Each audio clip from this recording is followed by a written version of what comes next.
বিসমিল্লাহির রহমানির রহিম। আজকের অনলাইন ক্লাসে আমার সুপ্রিয় শিক্ষার্থীদের স্বাগত জানাচ্ছি। আজকে আমি নবম দশম শ্রেণী এবং আমার দু একজন শিক্ষার্থীদের অনুরোধে আজকে একটা অঙ্ক করব।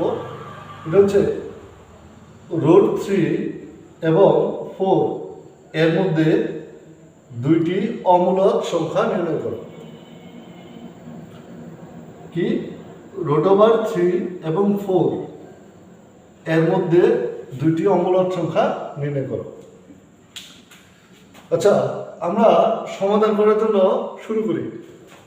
এখানে সমাধানটা আমরা √3 এর মানটা ক্যালকুলেটরের সাহায্যে নির্ণয় করলাম। কত? √3 = 1.732058 অসমাপ্ত, অর্থাৎ এটা আমার অসীম পর্যন্ত যাবে। আচ্ছা, অমূলক সংখ্যা আমি চিনব কিভাবে? যদি কোনো সংখ্যা দশমিকের পরের অংশ, যদি কোনো সংখ্যার দশমিকের পরের অংশগুলি আবৃত দশমিক না হয়, অর্থাৎ কোনো সংখ্যা পুনরায় বা না আসে, পুনঃপুনিক আকারে না আসে, তাহলে সেই সংখ্যাটাকে আমরা অমূলক সংখ্যা হিসাবে ধরে নিব এবং এটা অসীম পর্যন্ত বিস্তার হবে। যদি এটা সসীম হয়ে যায় তাহলে আবার অমূলক সংখ্যা হবে না, মূলক সংখ্যা হবে। এটা কি হতে হবে? আবৃত দশমিক হতে পারবে না এবং এটা অসীম হতে হবে। সুতরাং আমরা কি বলতে পারি? অসীম অনাবৃত দশমিক ভগ্নাংশকে সাধারণত অমূলক সংখ্যা বলা হয়। অসীম অনাবৃত দশমিক ভগ্নাংশকে অমূলক সংখ্যা হিসেবে চিহ্নিত করলাম। আর আমার এটা হচ্ছে √3 এর মান, আর 4 যেহেতু এটা স্বাভাবিক একটা সংখ্যা, মূলক সংখ্যা, এটা নিয়ে আর কাজ করলাম না, এটা যা আছে 4ই থাকলো। তাহলে আমি ধরে নিলাম এই √3 এবং 4 এর মাঝে যে কোনো দুইটা অমূলক সংখ্যা, একটা হচ্ছে a, আর একটা b, a ও b। আচ্ছা, এটাকে আমি কিভাবে আইডেন্টিফাই করলাম? √a = √3 + 1। আমরা জানি যে কোনো একটা অমূলক সংখ্যার সাথে যে কোনো স্বাভাবিক সংখ্যা যোগ করলে সেটা অমূলদী হয়ে যায়। অর্থাৎ কোনো একটা নষ্ট জিনিসের সাথে ভালো একটা জিনিস থাকলে সেই ভালো জিনিসটা নষ্ট হয়ে যায়।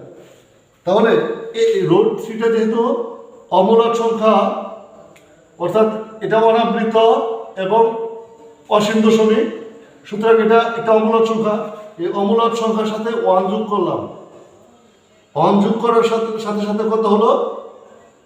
যোগ করার পর হচ্ছে 2.732058।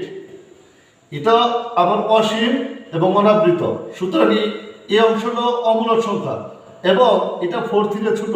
তাহলে আমি বলতে পারি এটা আমার নিশ্চয়ই অমূলক সংখ্যা। তাহলে আমি কি বলতে পারি? এখানে √3 থেকে √3 + 1, এটা থেকে √3 + 1 বড় এবং 4 থেকে এই √3 + 1 ছোট। তার মানে √3 এবং 4 এর মাঝে এই সংখ্যাটা অবস্থিত। অনুরূপভাবে আমাকে যেহেতু দুইটা সংখ্যা বলছে করার জন্য, এখন আমি দুইটা সংখ্যা, আরেকটা সংখ্যাকে ধরে নিলাম b। আমি একটু আগে বললাম যে কোনো অমূলক সংখ্যার সাথে যে কোনো বাস্তব সংখ্যা বা স্বাভাবিক সংখ্যা যোগ করলে সেটা অমূলক হয়ে যায়। যেহেতু √3টা একটা অমূলক সংখ্যা, এর সাথে আবার 2 যোগ করলাম, তার মানে এটাও অমূলক হবে। দেখি, √3 এর মানটা আগে জানলাম, এটা অনাবৃত এবং অসীম, সুতরাং এটা অমূলক সংখ্যা। এর সাথে 2 যোগ করলাম, তার মানে কত হচ্ছে? 3.7320508। এটাও অনাবৃত এবং অসীম দশমিক, সুতরাং এটাও অমূলক সংখ্যা যা আমার 4 থেকে ছোট, সুতরাং আমি এখান থেকে কি সিদ্ধান্ত নিতে পারলাম? যে √3 থেকে √3 + 2 বড় এবং ইহা 4 থেকে ছোট। যেহেতু 3.73, তার মানে 4 থেকে ছোট। এতএব আমি সিদ্ধান্ত নিতে পারলাম এই মান টাকা রুট ওভার 3+2 হচ্ছে বি কে ধরে নিয়েছিলাম, যেহেতু এ এবং বি এর মাঝে ধরে নিলাম, সুতরাং আমি সিদ্ধান্ত নিতে পারি এ এবং বি উভয়ই অমূলক সংখ্যা যা রুট ওভার 3 থেকে বড় এবং 4 থেকে ছোট। ধন্যবাদ শিক্ষার্থী বন্ধুরা, আমি আশা করব তোমরা এরকম যে কোনো এখানে রুট ওভার 3 না দিয়ে যদি রুট ওভার 5 দিত তাহলে আমি একই রকমভাবে করতে পারতাম। অর্থাৎ দুইটা মূলদ এবং অমূলদ সংখ্যার মাঝে অসংখ্য মূলদ এবং অমূলদ সংখ্যা বিদ্যমান। ধন্যবাদ, আজকে এই পর্যন্তই।